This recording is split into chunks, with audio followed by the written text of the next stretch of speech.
AIDS control society, Tripura journalist union ও wave media forum যৌথভাবে HIV AIDS act 2017 নিয়ে সংবাদ মাধ্যমের প্রতিনিধি নিয়ে আজ একদিনের সেন্সিটাইজেশন প্রোগ্রামের আয়োজন করে আগরতলা সুকান্ত একাডেমিতে। এই উপলক্ষে আয়োজিত অনুষ্ঠানে উপস্থিত ছিলেন স্বাস্থ্য অধিকর্তা ডক্টর সঞ্জীব দেববর্মা, পরিবার কল্যাণ ও রোগ প্রতিরোধ অধিকারের যুগ্ম অধিকর্তা ডক্টর সৌমিত্র মল্লিক, আইসিএ অধিকর্তা বিম্বিসার ভট্টাচার্য, ত্রিপুরা এইডস কন্ট্রোল সোসাইটির প্রজেক্ট ডিরেক্টর সমর্পিতা দত্ত, ত্রিপুরা জার্নালিস্ট ইউনিয়নের সভাপতি প্রণব সরকার সহ অন্যান্যরা।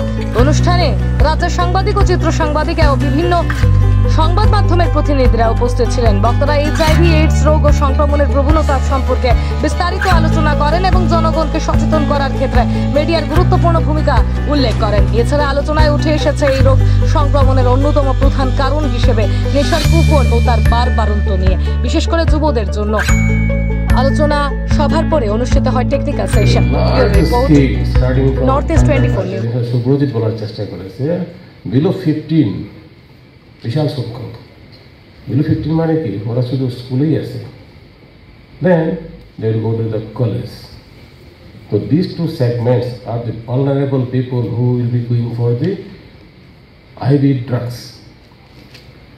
তাহলে আমাদের কিন্তু কাজ করতে হবে this segment-এ to save the whole people of Tripura, how to prevent these IV drug uses by the young generations. এই জিনিসটা খুবই ভালো বলে চেষ্টা করেছেন, এটাতে কাজ করতে হবে। There is no way out of this. দেশকে রাজ্যকে বাঁচাতে হলে we have to go by this.